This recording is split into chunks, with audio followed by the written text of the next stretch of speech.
OK, je vais partager mon écran.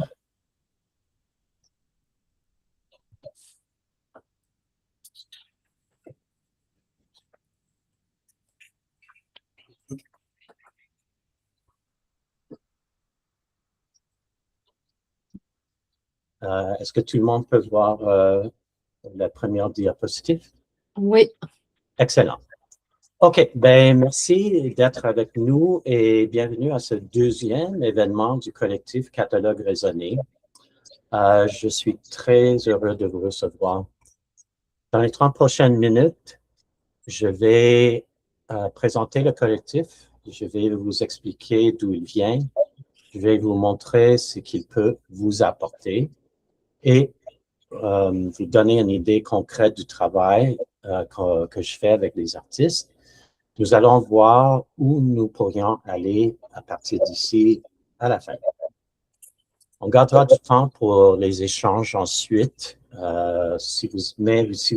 qu'on est très peu, si vous avez une question urgente, ne hésitez pas à intervenir.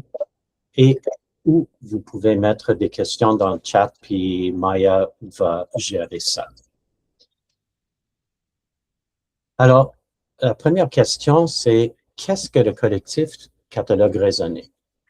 Le collectif du Catalogue Raisonné, c'est un réseau en croissance avec des membres qui sont des critiques, commissaires et historiennes de l'art indépendantes, qui se consacrent à produire des archives professionnelles, des rétrospectives en ligne et des catalogues raisonnés. Et ce, pour les artistes en milieu et en fin de carrière. On travaille juste avec des artistes qui ont plusieurs décennies de production. Le collectif s'appuie sur des expériences et les méthodologies développées par Archivage et Présence en ligne pour artistes ou Appella. Et ça, vous allez voir plus tard, c'est ma compagnie que j'ai commencé. Et il offre aux membres des outils de travail spécialisés, des méthodes de travail structurées et un soutien en développement et en acquisition de clients. Les projets qu'on fait avec les artistes impliquent des recherches approfondies, la rédaction, le commissariat d'exposition en ligne. Ce faisant, en tant que commissaire dédié à votre artiste, vous développez une expertise pointue sur l'œuvre de cet artiste. Les membres travaillent directement avec des artistes sur des projets à long terme. Généralement, c'est des projets d'à peu près 1 an. Et ils génèrent autour de 10 000 $ de revenus. Pourquoi le collectif de catalogue raisonné? Bon, ça, c'est un peu ma vision. Depuis environ 60 ans, 70 même, la production artistique a explosé.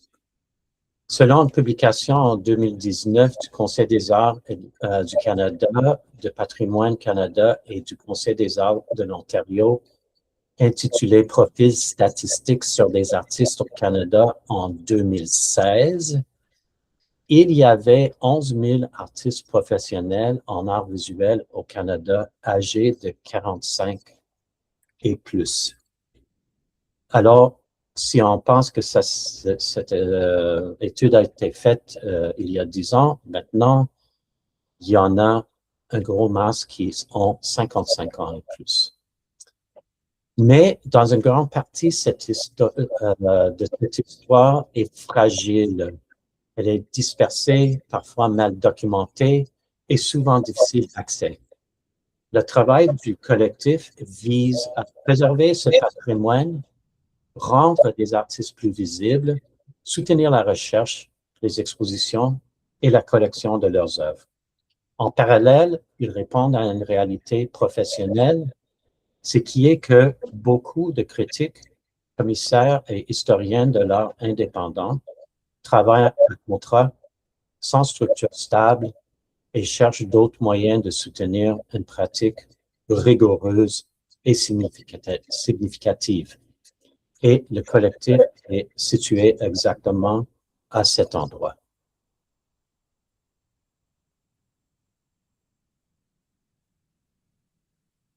La mission du collectif est de faire en sorte que la vitalité et la diversité des pratiques artistes contemporaines soient documentées et archivées avec rigueur pour des générations futures, un artiste à la fois. Bon, un petit peu sur moi. De mon côté, j'ai une formation en beaux-arts, un baccalauréat en art plastique de l'Université de Manitoba et du Nova Scotia College of Art and Design. J'ai aussi une maîtrise en études des arts de l'UQAM et j'ai travaillé une dizaine d'années comme critique et commissaire indépendant. Je me suis ensuite tourné vers le développement web pour un peu stabiliser mes revenus. Et j'ai travaillé principalement avec des institutions culturelles et des équipes de recherche universitaires. Pendant ce temps-là, j'ai aussi fait une douzaine de sites pour des artistes et en 2020, j'ai décidé de me consacrer entièrement aux sites d'artistes et j'ai fondé Appella. Dès le départ, un élément clé était pour moi de mettre à profit toutes mes expériences que j'ai acquises pendant ces années pour développer un système de gestion de contenu web sur mesure, performant, dédié à l'archivage de l'ensemble d'une carrière artistique. Alors, depuis 3 ans, avec une petite équipe, j'ai financé et développé la plateforme rétrospective et on a commencé à utiliser version 1.0 de cette plateforme avec des artistes. Présentement, je travaille avec 2 artistes et on a complété un catalogue raisonné pour l'artiste Karen Trask au printemps passé. Alors, avec la plateforme-là, cette plateforme très performante et tout, j'ai réalisé que c'est juste moi qui peut en profiter. Alors, j'ai rapidement réalisé que c'est vraiment censé d'amener d'autres personnes dans ce projet. Donc, une fois que la plateforme était en place, c'est devenu évident qu'il faut élargir. C'est dans ce contexte que le collectif raisonné a été créé.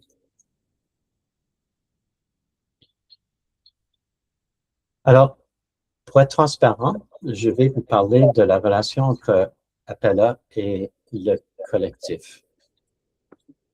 Appella est une entreprise à but non lucratif. Appella est responsable du développement et du maintenance de la plateforme rétrospective. Il fonctionne en forme d'entreprise pour soutenir les coûts de développement élevés et pour continuer à faire évoluer la plateforme. Ça veut dire que, tu sais, on va continuer à ajouter la fonctionnalité à la plateforme. Et l'idée, c'est que les clients paient une licence unique une fois pour utiliser la plateforme. C'est pas en modèle d'abonnement. Le collectif sera structuré comme un organisme à but non lucratif. Il va regrouper des commissaires dédiés, ses membres, qui bénéficient d'un cadre organisationnel commun. Je suis attiré par la structure d'un organisme de but non lucratif pour ouvrir des possibilités de financement pour mettre en place la structure organisationnelle. Alors, voici ce que le collectif vous offre. Le collectif vous promet de diversifier votre pratique, de rester indépendant, de générer des revenus supplémentaires. En vous donnant accès à des outils administratifs comme des devis, des contrats, des outils de suivi de temps, des façons de faire la facturation. On donne accès aussi à un soutien de marketing et en développement, alors développement de marché, la présence dans les foires peut être une chose qu'on fait en période dans des colloques pour faire la promotion et chercher des artistes qui pourraient être intéressés et faire une présence sur les réseaux sociaux. Il offre aussi accès à un réseau de pairs pour échanger et collaborer. J'imagine des rencontres genre mensuelles pour partager nos expériences et pour aider à la résolution des problèmes. Le succès du collectif repose sur 3 éléments. Une demande réelle de la part des artistes qui sont prêts à payer pour ces services et un nombre suffisant de membres du collectif. Alors, le premier élément qui est nécessaire, c'est la demande. Alors, j'ai déjà parlé des 11 000 artistes canadiens âgés plus de 45 ans. Alors, il y a vraiment un bassin d'artistes là. De plus, les institutions ne peuvent pas prendre en charge tous ces trajectoires. Alors, il revient souvent aux artistes eux-mêmes d'assurer leur héritage. Et ça commence par la création d'archives structurées. En autre mot, la demande est là. Bon, la deuxième question, la volonté des artistes à payer. Le coût d'un catalogue raisonné et une rétrospective en ligne se situe entre 9 000 et 15 000 $. Ça peut sembler élevé au départ, surtout comparé à un site web fait soi-même, mais la valeur réelle ne réside pas dans le site, elle est dans le travail intensif de recherche, d'archivage et de commissariat à faire par nos membres. Une fois qu'on fait comprendre ça à des artistes, ça coule assez bien. Pour les artistes, la valeur est là. Il est dans l'accompagnement, dans le processus exigeant de créer des archives. Elle est dans la mise en forme de l'ensemble de leur œuvre structurée dans la plateforme et la tranquillité d'esprit que ça leur donne liée à la planification de leur legs. Et pour ceux qui n'en ont vraiment pas les moyens, il existe des subventions, puis on a l'idée avec je parle avec des personnes pour avoir un service qui va aider les artistes à faire une demande pour leur travail qu'ils font avec nous. Bon, troisième chose qui doit être mise en place pour la viabilité, c'est d'avoir assez de membres pour répondre à la demande. C'est en partie que vous allez nous aider à évaluer aujourd'hui et on va continuer à évaluer et solliciter pendant l'été. L'idée est de commencer à petite échelle puis de grandir progressivement. De quoi ça ressemble le travail du commissaire dédié? Pour le rôle du commissaire, c'est de structurer de l'œuvre d'artiste dans son ensemble. On rassemble une documentation complète pour les œuvres, les expositions et les publications.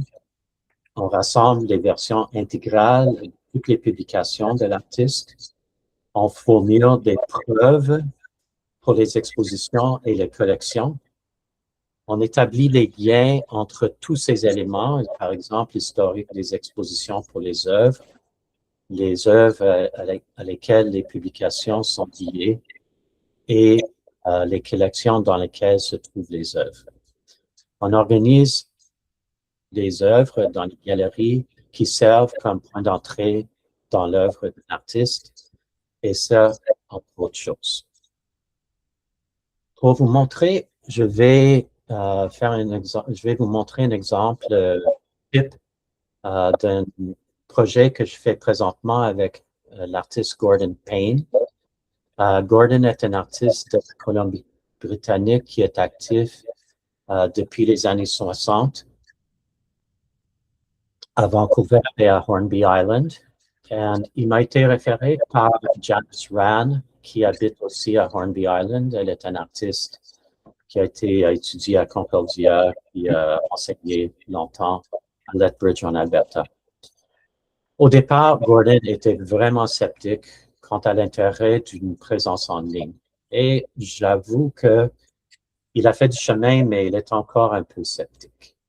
Ceci dit, Janice et son fils l'ont encouragé et au point où je suis allé le rencontrer sur l'île Hornby.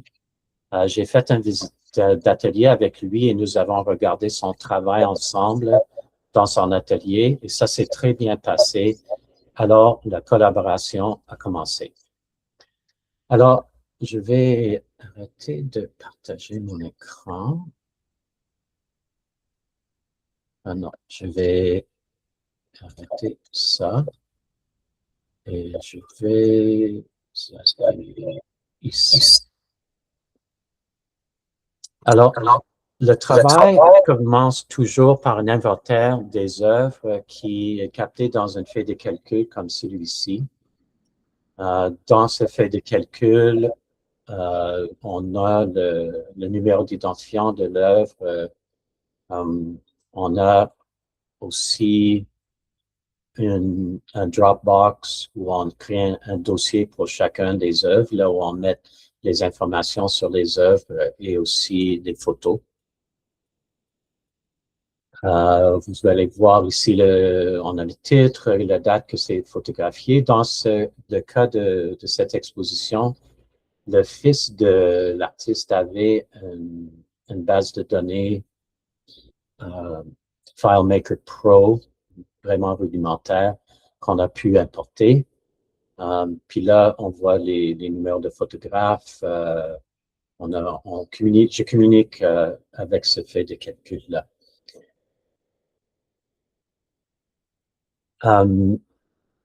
Tout ça, c'est entré ici. Ça, c'est le back-end de la plateforme rétrospective. On a des artistes, des œuvres, des séries, des expositions, des publications et d'autres types d'informations. Alors, tout a sa place dans la plateforme.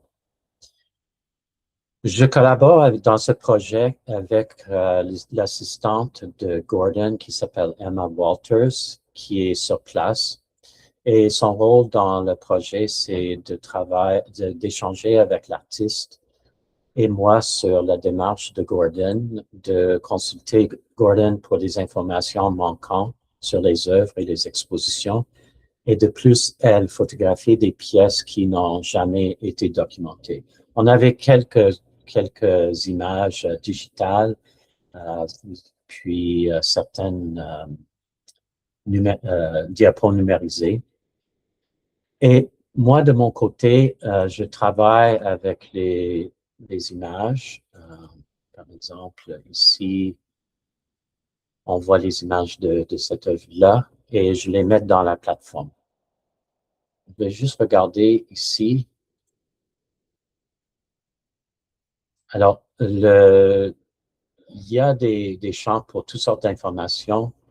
On commence avec le nom de l'artiste, l'année où l'œuvre est complétée, les différents types de mesures. Ici, c'est une œuvre matérielle. Dans le médium, on met les images ici. On connecte les œuvres avec les expositions. Toutes les expositions qui sont entrées là apparaissent ici et on peut faire le lien entre les expositions et les œuvres. Aussi, on peut ajouter des publications dans lesquelles l'œuvre est apparue ou est mentionnée. On a les informations pour la vente. Alors, on peut mettre les prix et tout ça, quand c'est vendu. On a les informations sur les collections qui sont entrées ici. On met aussi le numéro d'identifiant. On peut dire si il est signé, daté, s'il est inscrit avec l'identification. Et on essaie d'avoir une photo derrière de l'œuvre qu'on peut mettre ici. On a plein d'autres choses qu'on peut mettre. On essaie d'être assez compréhensif dans ce qui est ici. Et de quoi ça donne après avoir entré ces informations? Ça, c'est le front-end, ce que l'usager peut voir. Alors, on a un diaporama où on peut regarder l'œuvre. Puis, on a toutes les métadonnées ici. On peut ajouter une description, un statement de l'artiste, les types le type d'œuvre, les formes d'art et des genres, on indique ici, puis ça crée des galeries avec les œuvres qui sont taguées avec ça. Puis ici aussi, encore, on peut voir un diaporama des œuvres. Ici, on voit l'historique de l'exposition. Ça, c'est des expositions qu'on a ajoutées, des publications. On a l'éphémère, des choses éphémères comme l'artiste en train de créer son travail. Puis ici, en noir, c'est toutes les informations privées. Voici la photo dont je vous ai montré tantôt. Gordon est en rédaction d'un texte présentement qui va servir pour structurer des galeries thématiques qui sont les galeries les plus importantes pour la rétrospective. Emma organise une exposition solo des œuvres de Gordon cet automne et on va essayer de lancer le site au même moment. Bon, c'est quoi les prochaines étapes?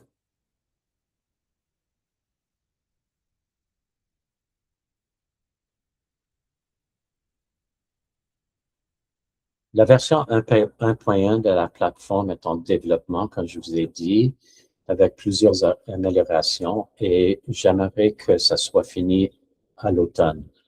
D'ici là, on va identifier des personnes intéressées de faire partie du comité provisoire pour définir le collectif et aussi les gens qui veulent être intégrés comme membres. On va mettre en place un processus de sélection de membres et on va commencer à intégrer des membres dans le collectif. Un formulaire de candidature sera partagé avec vous dans quelques jours. Il faut que je finisse la version française. Je suis désolé pour ce délai. Et quant à la version 1.1 quand la version 1.1 de la plateforme sera prête cet automne, on ira chercher des artistes et on commencera avec vous de jumeler des artistes. Alors, Maya, tu peux arrêter l'enregistrement.